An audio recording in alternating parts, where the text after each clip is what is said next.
Kung natatandaan nyo, meron tayong kinondon dito kay Body Device Cavite na Crosta FM036. Ngayon, meron silang isa pa na Crosta dito. Iba yung model nito, mga alien. So, alamin natin kung ano nga masulit. Ito ba? O yung naunang Crosta na binay-check natin dito. So, dito lang yan kay Body Device Cavite. Like, comment, share, and subscribe. Alamin natin kung sulit nga ba. Maglalakbay ako patungo sa kawalan upang amunin tong pangarap sa buhay at susuungin to itong kadiliman. Makita ko lang ang liwanag ng katarungan. Okay, bike check natin tong isa pang Crosta kay Body Device Cavite. So, ito yung Crosta ATL-ZM12S. So, yung frame nyo to, tingin ko naman parehas lang doon sa naunang na bike check natin kay FM036. So, yung frame nito, makinis na rin. And glossy. Ayan, kita-kita dito. Sa kanyang seat tube, ganun din naman, makinis na rin. Yung top tube, patigyan natin. Okay, ganito yung kanyang top tube, ATL-ZM. Hindi ko lang kung meaning nito. And meron dito, ayan. Parang Rhino pala to, yung Crosta. Tapos ito, anong flag ba yan? Yung head tube naman na to, ay tapered na rin, katulad dun sa nauna. Maganda na rin, ang kinis nito. Ang ganda na pagkakagawa ng frame dito. Cable routing naman ito, left and right side ng down tube meron. So naka full internal, naka one byte. Yung frame niya, kung gusto niyo maglagay ng AFD, pwede. Hindi ako magagalit. And clamp on yung lalagay niyo dito. Wala siyang pang side swing, pang top pull, ay wala rin. So yung decals niya, yung kulay, ay okay sa akin. Ayan, napakasimple and labas na labas yung Crosta dito. Lagayan natin ng ulam sa kanyang down tube, meron sa seat tube ay wala. Yung size nito, feeling ko 16 to 17, parehas lang doon sa nauna. Mga nasa 5'4 to 5'7 yung mga gantong sukatan eh. Mga pwedeng sumakay dito. Ito naman, yung kanyang crankset, square taper, 34 teeth. Ito bakal, hard plastic na may bakal sa loob to. Mamaya sabihin ko sa inyo yung kaibahan nito doon sa naunang na bike check natin. And meron siyang missing link na hindi naman wala. Yung chain na ginamit sa kanya, ay hindi ko mabasa yung bar, pasensya na. Yan, zoom ko na lang na ganyan. Yan yung chain na ginamit. Yung RFD naman, ay L2 din. Yan, L2AX din. So malamang sa malamang, ito ay 12 speed. Yan, kita-kita na dyan. Sprocket naman tayo, kaset na rin to, 12 speed. 1, 2, 3, 4, 5, 6, 7, 8, 9, 10, 11. 12. Ang ginamit dito, Sunshine din, 1150 teeth yung ginamit. Dito naman tayo sa hubs. Ito ay alloy pero ball bearing pa to. Dito naman tayo sa spokes. 32 bakal yung ginamit na spokes dito, double wall alloy rim. Yung gulong parehas lang sa naunang Crosta na bike check natin. Gawa sa rabbit, jumping here. Ayan, yung size niyan ay 29 by 2.25. So, same lang yung size niyan doon sa naunang na bike check natin, na Crosta FM036. So, yan yung clearance niya. Feeling ko max na yan, tsaka malalaki yung knobs niya. Kita-kita nyo naman dyan. So, ayos to sa mga lubak, mabundok, malupa, palag-palag yan. Pero sa patag, damang-daman nyo yung bawat knobs niyan. Dito tayo sa likod.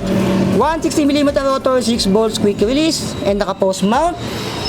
Seat post naman ito, Crosta na rin yung ginamit, alloy, 30.4, ang habat, 300mm. Ito naman, bakal, ball bearing, dalawa yung adjust na kanyang upuan. Upuan ito, merong cooling system ng itlog nyo dito, air cool. Ayan, may hati dito. Crosta na rin yung ginamit dito. Sa fork naman, meron siyang manual lockout dito and dun yung kanyang preload. Ito ay bakal pa, 80mm travel, 32, nakalagay dyan, 29F. So pag may 32 na yan, sabihin niya, yung stanchion niya ay 32, and yung size niya pang 29F.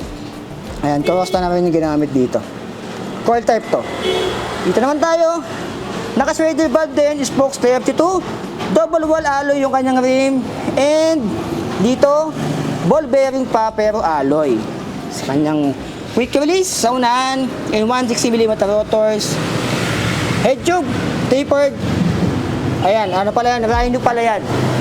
Dito naman tayo sa kanyang headset. Ito ay walang brand, ball bearing pa yung mga ganito. Stem 60mm. Yung kanyang handlebar naman dito ay Crosta na rin yung ginamit. Ayan, may pagka-back swift. Kitang-kita dyan. And yung kanyang handlebars, handle grease pala, Ayan, wala siyang lock-on. Yung shifter na L2AX din. And yung kanyang hydraulic ay 6 seamers.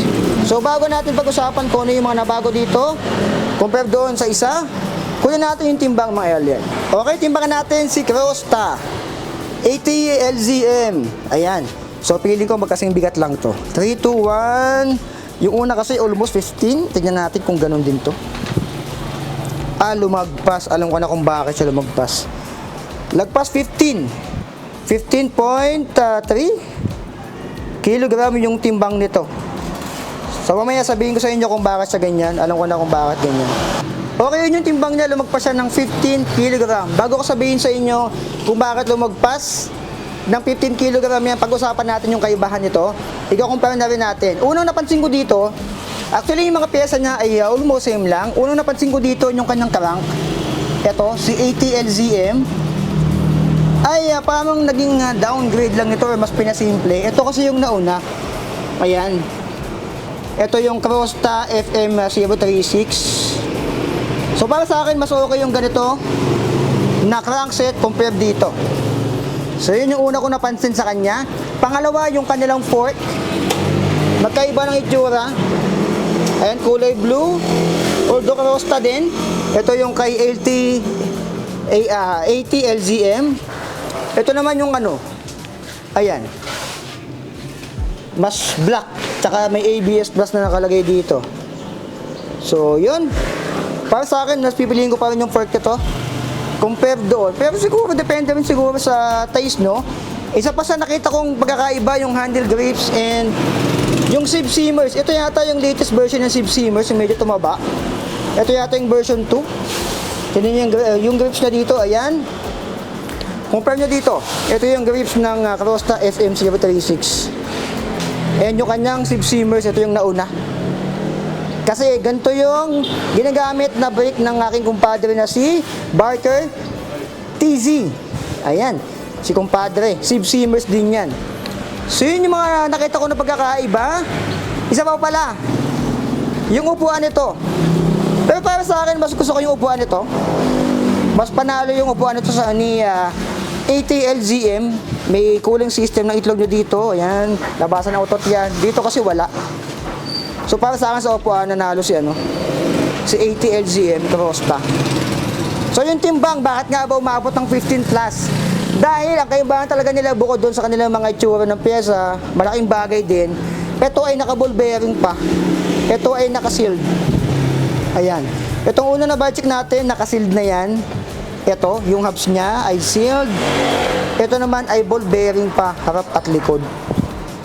So yun yung kaibahan nila. Although yung mga pyesa nila parehas lang, yung kanilang handlebars parehas, frame parehas lang, yung decals ang nabago, yung cable routing parehas lang din, and yung kanyang RFD parehas, yung kanilang sprocket almost same lang din, yung gulong lalo na yung gawa sa rabbit jumping gear, parehas ng size, parehas din ng itsura. Yung kanilang seat post, parehas lang 30.4. Upuan, pinagkaiba. Yung una ay merong Crosta na nakalagay dito. Yung kanilang headset. Ayan. Yung binabudget natin ngayon ay wala. So, magkano nga ba to dito? Kay Budget Buys Cavite, ang presyo nito ay 11K. So, same lang talaga sila.